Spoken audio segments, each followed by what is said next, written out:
एक समय की बात है। एक बहुत ही कंजूस व्यक्ति था। उस व्यक्ति का नाम था दानचंद। उसके पास धन तो बहुत था, परंतु उसने कभी किसी को दान नहीं किया था। उसने प्रण ले रखा था कि जीवन में कभी किसी को कुछ भी दान में नहीं करना है।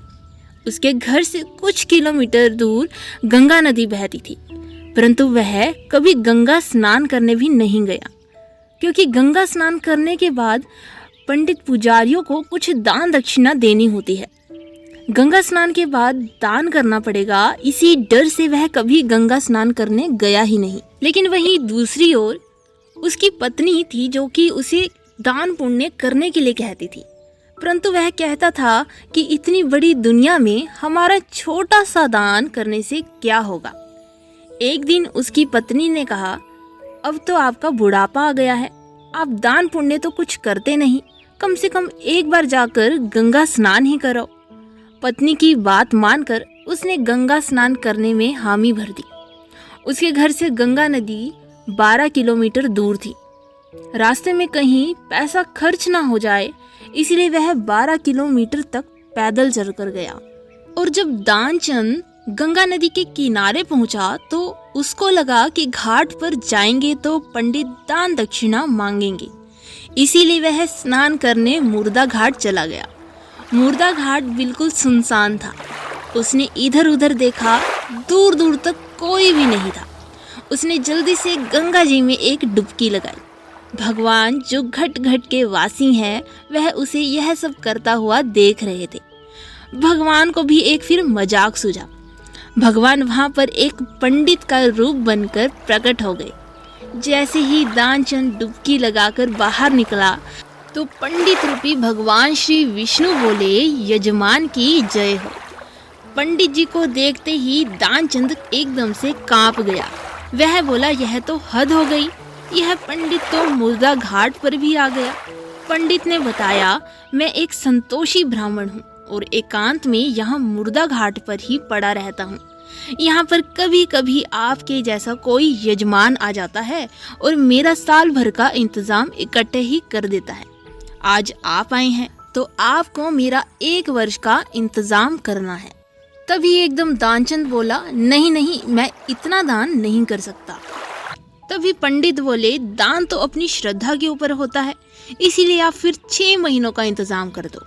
दानचंद बोला, मैं 6 महीनों का भी इंतजाम नहीं कर सकता। पंडित बोले, तो 3 महीने।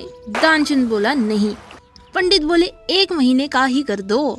दानचंद बोले, मैं 1 महीने तो क्या, 1 दिन का भी इंतजाम नहीं कर सकता। अब पंडित ने कहा, आपको कुछ ना कुछ तो दान करना ही पड़ेगा, नहीं तो हम आपको जल से निकलने ही नहीं देंगे।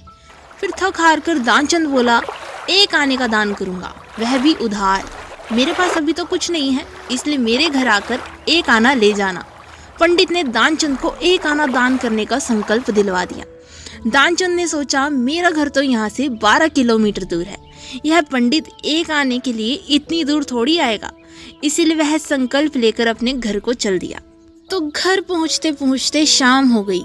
वह इतनी दूर चलकर आया था, इसलिए थक गया। वह सोने ही जा रहा था कि तभी उसके दरवाजे पर उस पंडित ने दस्तक दे दी। पंडित बोले, यजमान की जय हो। दानचंद की पत्नी ने दरवाजा खोला। वह पंडित को देखकर लौटी और दानचंद से पूछा, क्या किसी पंडित को कुछ देने के लिए कहकर आए हो? तो दानचंद बोला, हाँ, मैंने एक पंडित को 1 आना देने का संकल्प किया है। पत्नी बोली, वह पंडित जी अपना 1 आना लेने दरवाजे पर खड़े हैं। दानचंद ने सोचा, वो पंडित 1 आने के लिए इतनी दूर आ गया। दानचंद ने अपनी पत्नी से कहा, जाकर उस पंडित से कह दो कि यजमान बीमार है, इसलिए 3-4 दिन बाद आए। पत्नी बोली, 1 आने की तो बात है, दे क्यों नहीं देती? दानचंद बोला, मैं किसी को कुछ नहीं देने वाला, जाकर उससे कह दो कि यजमान बीमार है, इसलिए कुछ दिन बाद आए। अब पत्नी ने दुखी जैसा मुंह बनाया और पंडित जी से बोली, महाराज, मेरे पति आज इतनी दूर पैदल चलकर आए हैं, इसलिए वो बहुत थक गए हैं और बीमार हो गए, इसलिए आप 3-4 दिन बाद आना।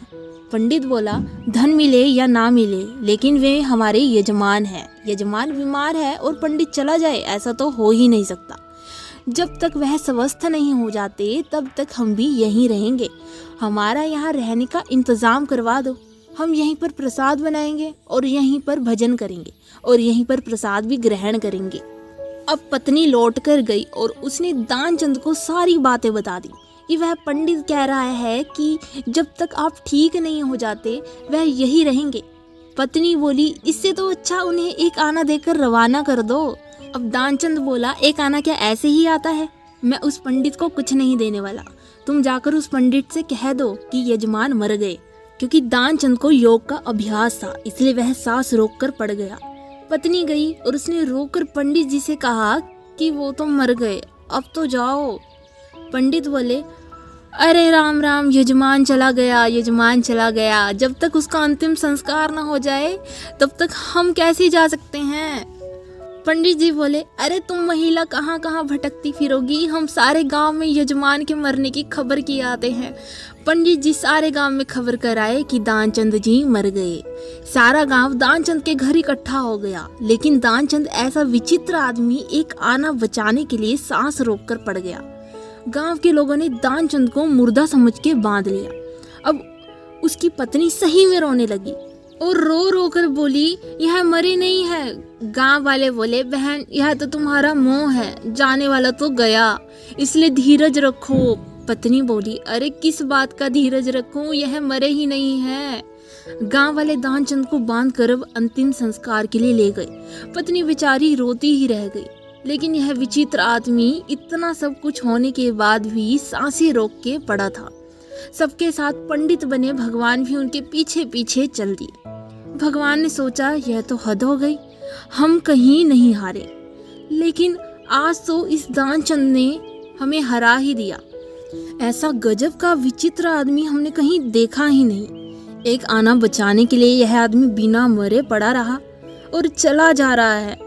जब दानचंद को लकड़ियों पर रखा गया और केवल अग्नि लगनी ही शेष थी, तो पंडित रूपी भगवान श्री विष्णु बोले कि यह हमारे यजमान थे, हम इनकी मुक्ति के लिए इनके कान में कुछ मंत्र बोलेंगे। अब भगवान उसके कान के पास मुंह लेकर गए और बोले, मैं भगवान विष्णु हूँ, मैं बैंकुट से तुमसे नाता जोड़ने आया हूँ।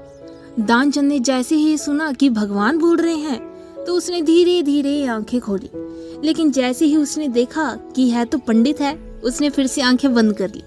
भगवान बोले, हम हार गए, हम तुमसे कुछ नहीं लेंगे, अब तुम ही हमसे कुछ मांग लो।